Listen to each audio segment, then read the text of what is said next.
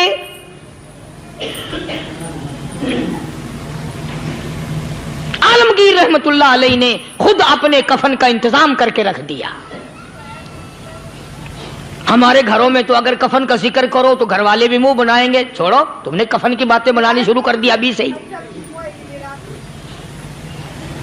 اور ایک اور عرض کروں، کفن بھی مقدر والوں کو ملتا، کئیوں کو ملتا ہی نہیں۔ کفن نہیں ملتا، قبر نہیں ملتی، نماز جنازہ نہیں ملتی، غسل نصیب نہیں ہوتا۔ مقدری سودے ہیں، نہ یہ دولت سے بات بنتی ہے، اور نہ یہ اقتدار سے بات بنتی ہے، اور نہ یہ سرمایہ سے بات بنتی ہے۔ یہ تو تقدیروں کے مسئلے ہیں جو مالک نے اپنے ہاتھ میں رکھا ہے۔ جناب رسول کریم سب کہہ دو صلی اللہ علیہ وسلم کے سگے چچا، اللہ غنی جنگ احد ہے، امام الانبیاء محبوب کبریا حضرت محمد مصطفیٰ صلی اللہ تعالی علیہ وسلم کو خبر دی گئی آپ کی حالت بھی زخمی ہے، آپ کا چہرہ انور زخمی ہو گیا، آپ کے چہرے میں خود جو سر پہ اوڑھ رکھا تھا اس کے حلقے کڑیاں چہرے انور کے اندر چلی گئی، نکلتی نہیں، نکالنا چاہتے ہیں، نکلتی نہیں، نکالنے کی کوشش کرتے ہیں۔ ابو عبیدہ بن جراح رضی اللہ تعالیٰ عنہ نے دانتوں میں پکڑ کر وہ حلقہ زنجیر والا کھینچ لیا۔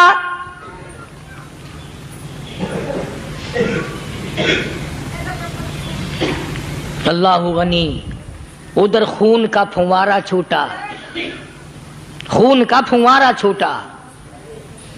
اللہ، عرش الہی سے آواز آئی، جبریل، ماشاء اللہ، پل جھپکنے کے برابر جبریل ساری دنیا کا نظام طے کر سکتا ہے۔ توجہ، اللہ نے آواز دی جبریل، عرض کیا حضور، فرمایا یاد رکھ اگر میرے محبوب کا خون زمین پہ گر گیا تو پھر تو جبریل کا آئے گا۔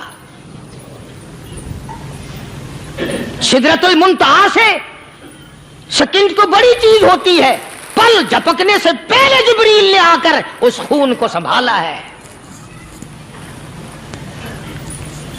اتنی عظمت ہے سرکار مدینہ صلی اللہ علیہ وسلم کی اللہ تبارک و تعالیٰ کے یہاں اور ہر پیغمبر کی۔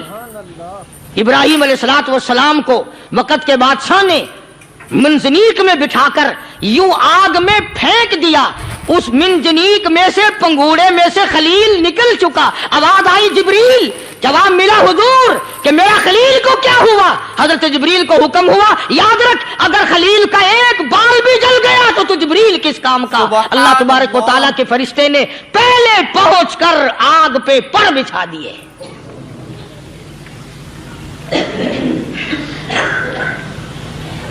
یوسف علیہ السلام کو بھائیوں نے کنویں میں پھینکا۔ اب بتاؤ کنواں کوئی 100-200 گز یا 100-200 میل تو لمبا نہیں ہوتا۔ میں خالق کی بے نیازی تمہیں بتا رہا ہوں اور اپنے پیغمبروں کی کس طرح حفاظت فرماتے ہیں، سبحان اللہ۔ بھائیوں نے کنویں میں دھکا دیا، جبریل جی یہ کیا ہوا؟ تو میرا نبی آیا، میرے نبی کے کنویں میں جانے سے پہلے تخت بچھا دے. جبریل نے پر بچھا کر تخت بنا دیا. سبحان اللہ. وہ تو یوں بچاتا ہے, وہ تو یوں سنبھالتا ہے.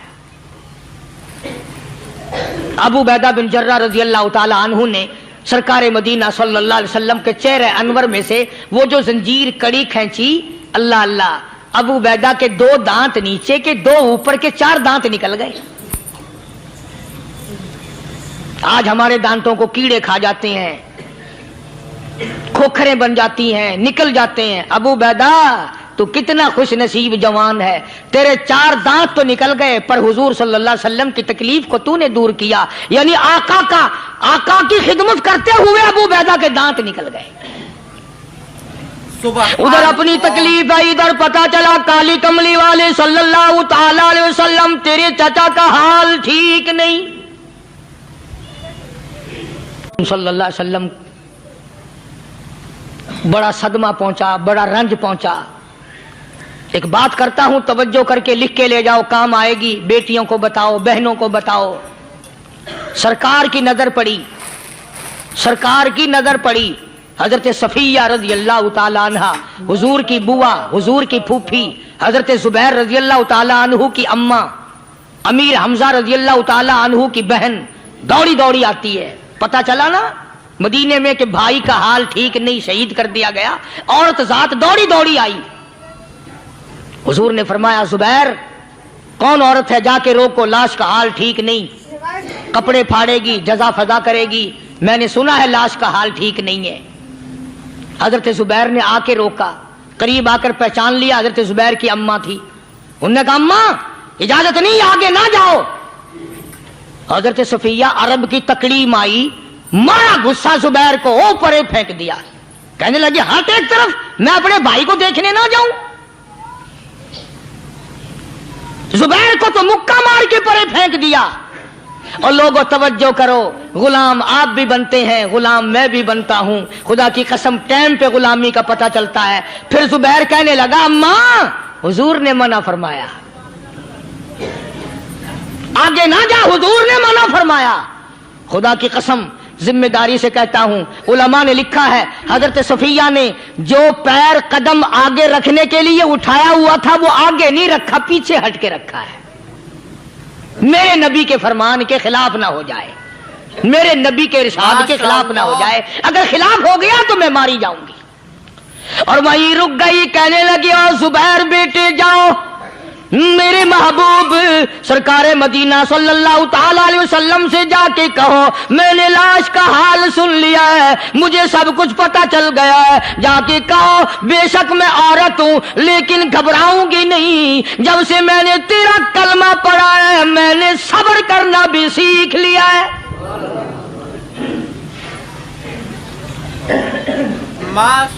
میں جدا فدا نہ کروں گی, میں کپڑے نہ پھاڑوں گی, میں رونا دھونا نہیں کروں گی. مدنی کریم صلی اللہ علیہ وسلم کو حضرت زبیر نے جا کے بتا دیا, میری اماں یوں کہتی ہے. فرمایا پھر بے شک اجازت ہے جائے.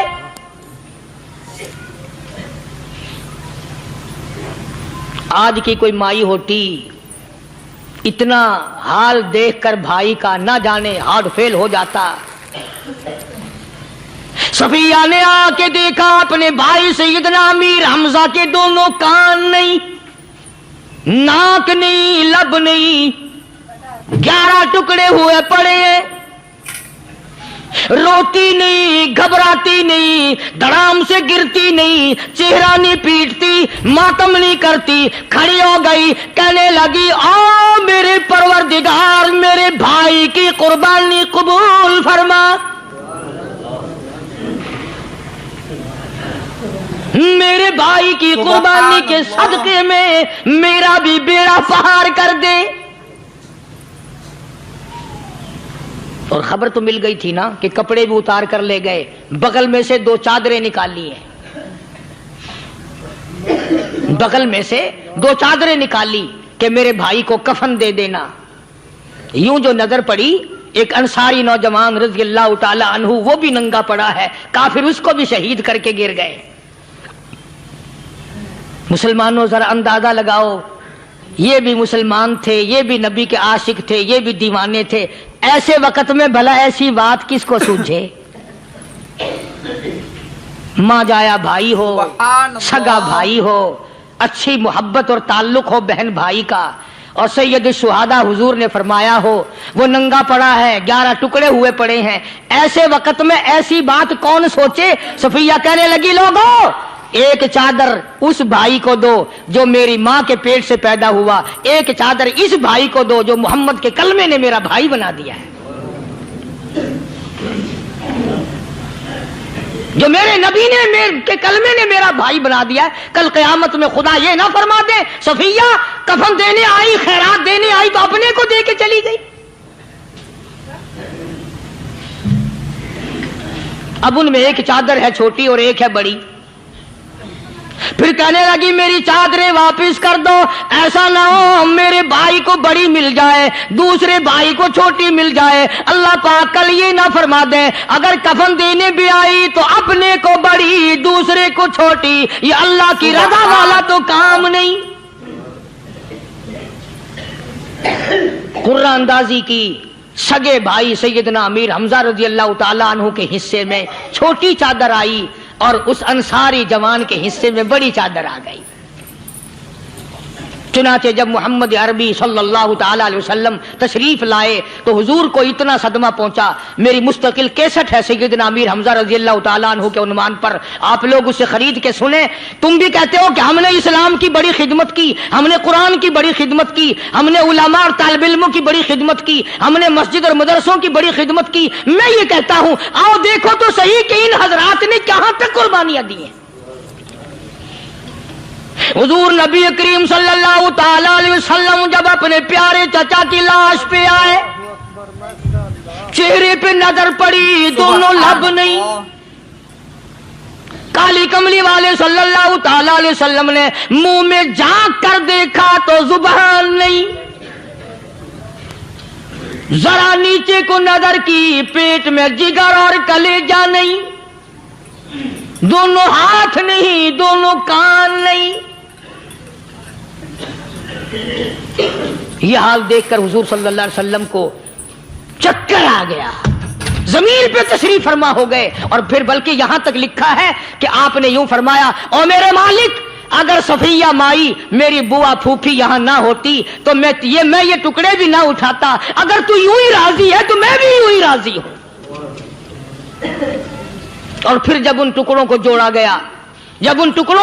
گیا تو صحابہ نے عرض کیا یا رسول اللہ صلی اللہ تعالی علیہ وسلم امیر حمزہ قداور آدمی تھا، لمبا تکڑا بہادر آدمی تھا، حالت یہ ہے چادر چھوٹی ہے بھی ایک ہی، اگر سر ڈھانپتے ہیں تو پیر کھل جاتے ہیں، پیر ڈھانپتے ہیں تو سر کھل جاتا ہے۔ حضور نے فرمایا سر کو چھپا دو، پیروں پہ میرے چچا کے درختوں کے پتے ڈال دو۔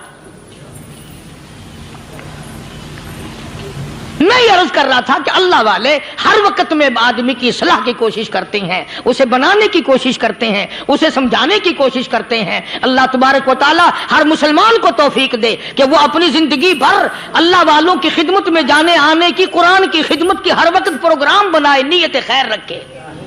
کیوں؟ اس لیے اسی کو کہتا ہے کہ لیے پھرتی ہے بلبل چونچ میں گل، لیے پھرتی ہے بلبل چونچ میں گل، اور ڈھونڈتی ہے شہید ناز کی تربت کہاں ہے، تلاش کرتے ہیں جانور پرندے کہاں پر اللہ کی رحمت برس رہی ہے۔ تو ہمیں بھی اللہ کی رحمت کا طالب ہونا چاہیے، اللہ کی رحمت کا متلاشی ہونا چاہیے۔ اللہ پاک مجھ پہ اور آپ سب پر، ساری امت پر اپنا کرم فرمائے۔ آسمانی کتابیں نازل فرمائی اسی کو لوگ زیادہ چمکاتے ہیں۔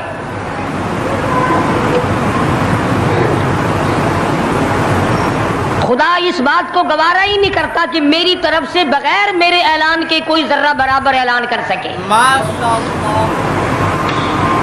وہ کسی قلندر کو، کسی ملنگ کو، کسی کو اختیار نہیں دیتا۔ جن کا خدا جیتا جاگتا حی و قیوم قائم دائم ہے وہ تو ایسا ہے، اور جن کا خدا کبھی پیدا ہوتا ہے کبھی مر جاتا ہے ان کی میں بات نہیں کرتا۔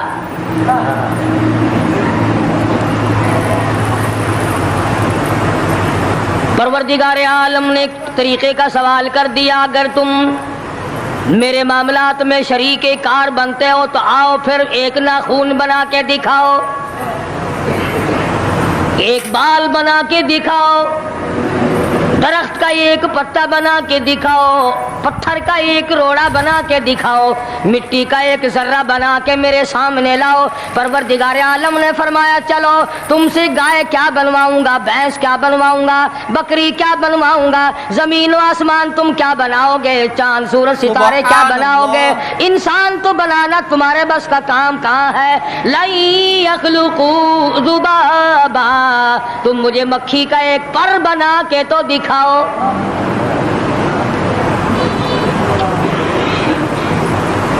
فرمایا جس کے دل میں توحید و ایمان یقین کی دولت جم جاتی ہے، وہ لوگ تو دنیا ہی میں ایمان کا مزہ چکھتے رہتے ہیں، ایمان کی لذت آتی ہے۔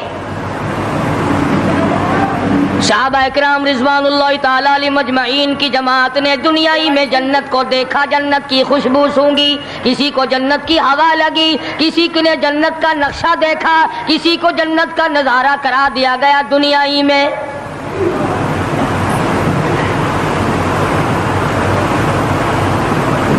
خوش نصیب تھے وہ لوگ جنہوں نے محنت سے اپنی آخرت کو بنایا، اپنی قبر کو بنایا، اپنی تمام تر زندگی میں کبھی بے فکری سے بسر نہ کی، رات کو سوچا، دن کو سوچا، صبح کو خیال کیا، شام کو خیال کیا۔ یہ ناپائیدار زندگی ہے، یہ ختم ہونے والی زندگی ہے، اس لیے مجھے دائمی زندگی کی کچھ تیاری کرنی چاہیے۔ ان لوگوں نے کمائی کی اور محمد کریم صلی اللہ تعالی علیہ وسلم کے ساتھ رہے، دنیا میں ان کو جنت کے مزے آیا کرتے تھے۔ من عمل صالحا من ذکر او انثى وهو مؤمن فلنحيينه حياة طیبہ۔ محنت کرنی پڑتی ہے، تکلیف اٹھانی پڑتی ہے، پریشانی جھیلنی پڑتی ہے، جب جا کر کچھ کام بنتا ہے، استقامت کے ساتھ کام بنتا ہے، جہاد فی سبیل اللہ کے ساتھ کام بنتا ہے، گردنیں کٹانے سے کام بنا کرتا ہے، اپنی جانوں کا قیمہ بنوانے سے کام بنا کرتا ہے، پھونک مارنے سے نہ کبھی کام بنا اور نہ آج بن سکتا ہے۔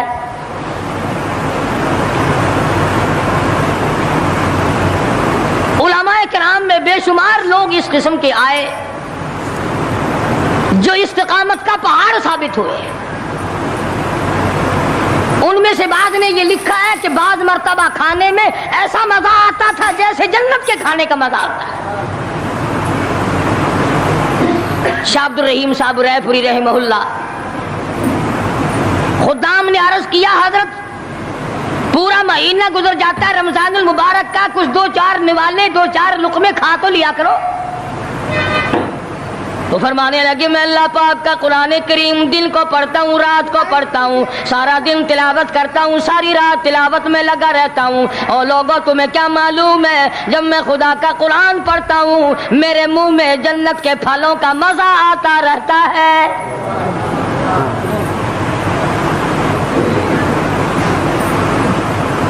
صحابی ہے مدنی کریم صلی اللہ تعالی علیہ وسلم کا، احد پہاڑ کی طرف جا رہا ہے، ایک دوسرا صحابی سامان لے کے لینے کے لیے واپس آ رہا ہے، وہ جانے والا پوچھتا ہے کدھر چلا، کہتا ہے مجھے فلانا کام ہے، پوچھا تم کہاں چلے، کہتا رب ذوالجلال کی قسم احد پہاڑ سے جنت کی خوشبو آ رہی ہے۔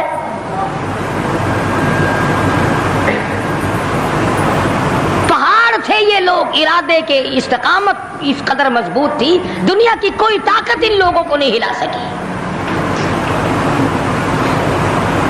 سید عطا اللہ شاہ صاحب بخاری رحمہ اللہ، علماء اکرام کی پگڑی تھی، علماء کے آبرو تھے شاہ صاحب، علماء کی عزت تھی۔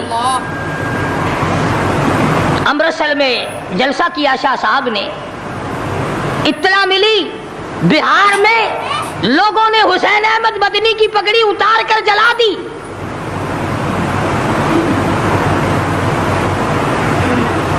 بخاری نے جلسہ کیا، لوگوں نے جستجو آنا نگاہوں سے دیکھا کہ آج بخاری سٹیج پہ ننگے سر کیوں آیا۔ فرمایا ہاں ہاں جو کچھ نگاہوں سے پوچھ رہے ہو سمجھ گیا ہوں. تم یہی کہتے ہو نا کہ میں ننگے سر کیوں آیا ہو جب حسین احمد کی پگڑی تم نے اتار دی. بخاری اوڑھ کر آنے والا کون ہوتا ہے؟ آج تک دیکھو ان بہاریوں کو تم کہاں کہاں یہ دھکے کھاتے پھرتے ہیں. مولانا حسین احمد مدنی رحمت اللہ علیہ کی پگڑی اتاری, پیروں کے نیچے بلی اور جلا دی, داڑھی میں شراب پھینکی, بے عزتی کی, پتھر مارے. جو سب سے آگے تھا صبح کو تالاب میں نہانے گیا, پیر اوپر ہے سر نیچے ہے. لوگ کہنے لگے بلے بلے اتنا لمبا سانس, بہت دیر ہو گئی. جب آدھا دن گزرا لوگوں نے جا کے دیکھا حضرت دنیا سے تشریف لے جا چکے تھے, وہ مر چکا تھا, پاؤں اوپر سر پانی میں ڈوب کے مر گیا. اس طرح سے غرق کیا خداوند عالم نے. کیا میرے ولی کی توہین کرنے والوں تم بچ کے نہیں جا سکتے.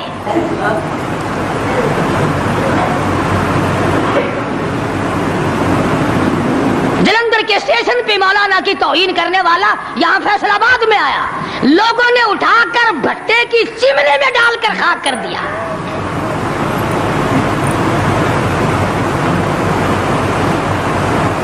اللہ والوں کی توہین بشرطے اللہ والا ہو. تو دوستو, اگر آپ کو یہ ویڈیو پسند آئی ہے تو لائک کریں, شیئر کریں, کمنٹ کریں اور ہمارے اس یوٹیوب چینل کو سبسکرائب کرنا نہ بھولیں. تو ملتے ہیں اگلی ویڈیو میں. السلام علیکم ورحمۃ اللہ تعالی وبرکاتہ.